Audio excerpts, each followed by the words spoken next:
Bueno, buen día chicos. Vamos a empezar con estas clases virtuales a ver cómo salen. Y espero poder ayudarlos por lo menos para que puedan estudiar del libro.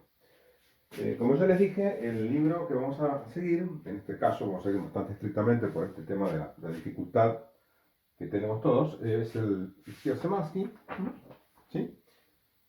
No sé si lo ven bien ahí. Y vamos a empezar con el capítulo 21, que habla de dos conceptos fundamentales que son carga eléctrica y campo eléctrico.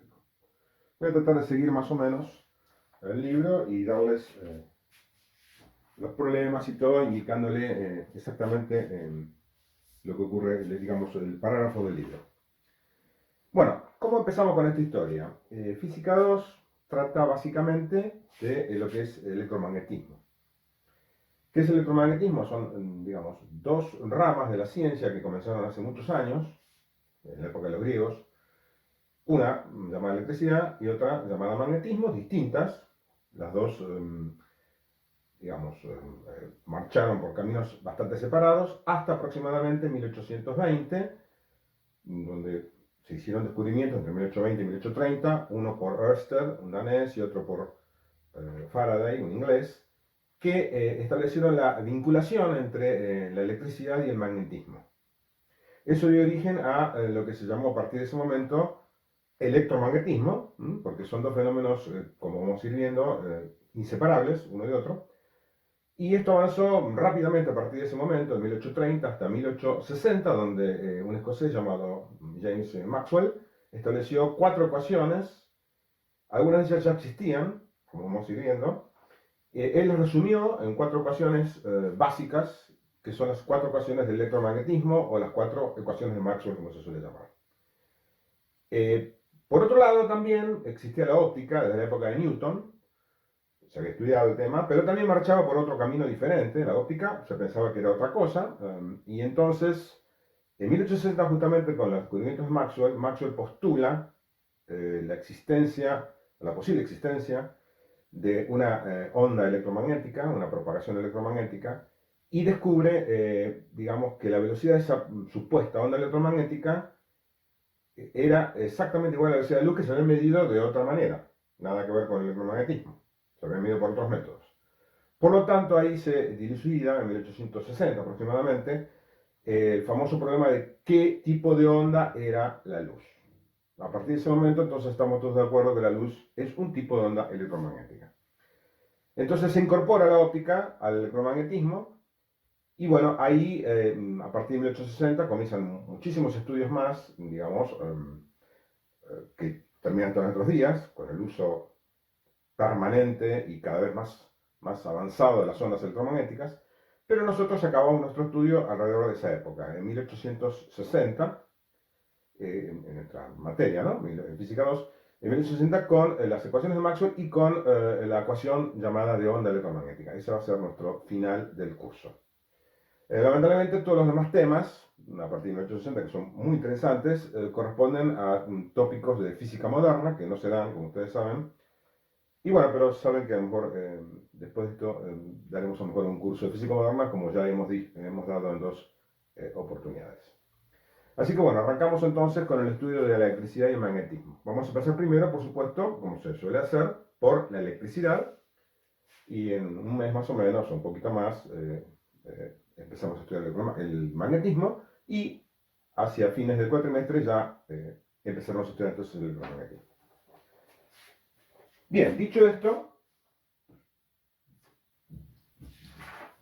hay toda una historia que yo hago de electricidad, por la cual vamos a empezar, de la historia clásica y antigua, que les recomiendo directamente que lo lean, porque yo lo traté de ahí, de la Wikipedia, lo que se llama Historia de la Electricidad. Está muy bien el artículo.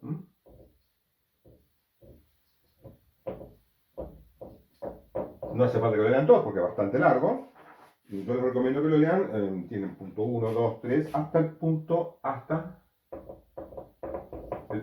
4, 6, que es lo que se llama ley de Coulomb.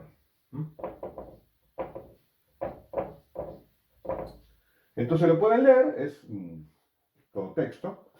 están todos los grandes, digamos, precursores de la electricidad. Estamos hablando de la edad historia antigua, la clásica, Renacimiento, Gilbert, Gray, bueno, toda la historia del capacitor de la botella de Leyden, que lo vamos a ir viendo después con detalle más adelante, el descubrimiento de la corriente eléctrica por Watson, Franklin, superarrayos, y digamos la primera vez que él habló de la existencia de cargas, antes se llamaban efluvios, luego Franklin ya introdujo el tema de cargas, cargas positivas, cargas negativas, hasta que llegamos a la primera ley cuantitativa, que es la ley de Coulomb.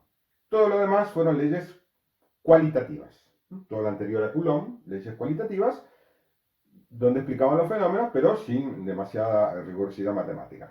Coulomb fue el primero entonces, hacia 1777, vamos a poner el año para poner el contexto, que fue el primero que estableció una ley cuantitativa. ¿Ok?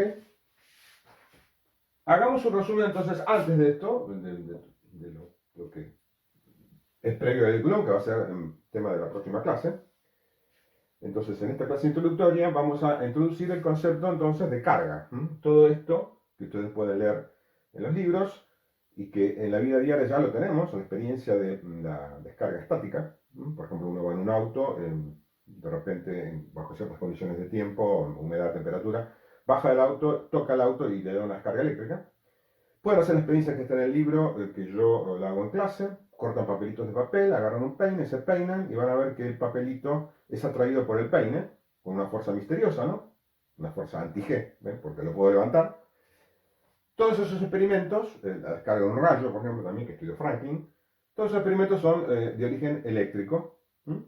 O sea que la electricidad se conocía hace tiempo y, bueno, después vieron que frotando varillas de vidrio y varillas de plástico, bueno, en esa época no había plástico, sino había ámbar. Ámbar es una resina natural, que luego se reemplazó por resinas artificiales, de bonita o plástico. Entonces, ustedes van a ver también en el libro, es muy fácil los experimentos, frotando distintas varillas, al final de toda la historia se determina que hay dos tipos de cargas. El vidrio se carga con un tipo de carga, que podemos llamar tipo vidrio o vitria, y la ebonita o el plástico con otro vidrio ambarino o plástico, como ustedes quieran, la carga sería plástica. Franklin les dio esa entidad, una la llamó positiva y otra negativa, lo cual viene bien. ¿Por qué viene bien? Porque si lo llamara carga A, carga B, bueno, tendría que, digamos, es complicado hacer un balance. En cambio, de acuerdo a todos los estudios que se hicieron, se vio que los cuerpos originalmente, como son, un cuerpo cualquiera es neutro. Es decir, si yo no le hago nada particular, no va a atraer a otra varilla. Dos varillas de vidrio entre sí no se atraen, o una varilla de vidrio con una varilla de plástico no se van a atraer. Entonces decimos que el cuerpo ese es neutro. Cuando se produce un frotamiento, de alguna manera se arrancan o se agregan cargas, y entonces el cuerpo puede quedar cargado. Digamos, pasa por frotamiento a quedar cargado positivamente o negativamente. Entonces ahí se descubren que hay dos tipos de cargas y podemos preguntarnos inmediatamente qué es la carga entonces, ¿no? ¿Qué es la carga? La carga es una propiedad de la materia, como la masa. La materia existe y ya vimos el año pasado que la materia tiene una propiedad que se llama masa. Recuerden que distinguimos bien entre materia y masa, ¿no? Por eso hay dos unidades, dos magnitudes, perdón, diferentes. La materia se mide con moles, ¿no? Y la masa es la masa. Es una propiedad de la materia, la masa. ¿Qué propiedad es la masa? Es la propiedad de resistirse a los cambios de cantidad de movimiento o de estado de movimiento que tienen los cuerpos. Es una propiedad de la materia. Bueno, la carga es otra propiedad también, que no tiene nada que ver con la masa, que hasta donde sabemos, hoy día, lógicamente, todos los cuerpos en principio son neutros, pero no es que sean neutros porque no tengan carga, sino son neutros porque van a tener igual cantidad de cargas positivas que negativas. O sea, la cantidad de cargas positivas es igual a la cantidad de cargas negativas, donde Q vamos a usar el símbolo de carga en general. Esto es en un cuerpo neutro. Si el cuerpo es positivo, en este caso, entonces la carga positiva va a ser mayor que la negativa, y en este caso, si es negativo, la carga positiva va a ser menor que la carga negativa. Pero los cuerpos todos tienen carga. Ahora, Yo no quiero abundar en esto, porque ya empezaremos entonces en la teoría atómica, pero sabemos que en realidad, si andamos en la materia, vamos a llegar hasta la teoría atómica. El átomo normalmente es neutro, que sería la unidad mínima de materia. Estamos en lo mismo que esto. ¿Y qué pasa cuando un átomo es positivo o negativo? Lo llamamos iones, como ustedes ya conocen seguramente de química. ¿Y qué pasa? Le arrancamos carga positiva o negativa. Entonces tenemos que estudiar la estructura atómica, que esto, por supuesto, es más avanzado de lo que vamos a ver en física 2. ¿Por qué?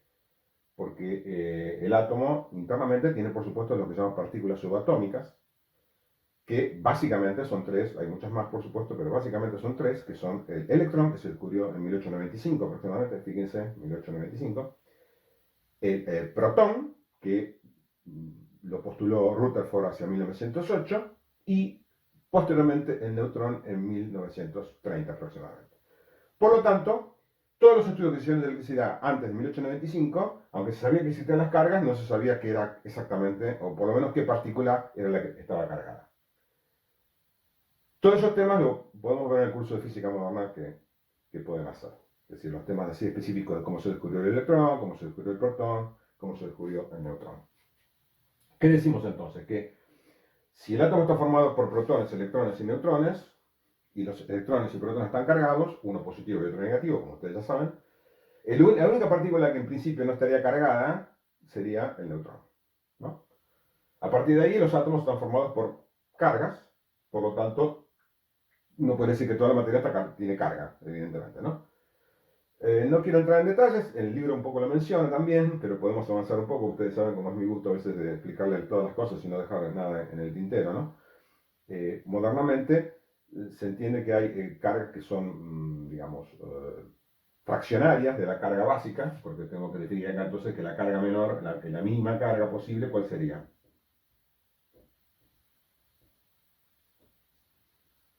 ¿Cuál sería la mínima carga posible? Sería la carga que tiene un protón o un electrón, o sea, lo que se llama o un protón, exactamente. ¿Sí? Esa es la mínima carga posible, menos que eso no se puede tener. Pero en los estudios modernos, ¿qué se ha hecho? Se ha podido ver que hay cargas fraccionarias que no pueden estar nunca en libertad, que son de otras partículas que se llaman quarks, que son los que forman los electrones, los protones y los neutrones. Entonces, en realidad, un neutrón está formado por esas partículas quarks que están cargadas, pero que son neutras, ¿no? Así que en realidad tampoco podría decir que el neutrón es una partícula que no tiene carga. Es una partícula neutra que está formada por igual carga positiva que negativa. En el caso del electrón y el protón están formados por esas partículas quarks que van a tener un exceso de carga positiva o un exceso de carga negativa.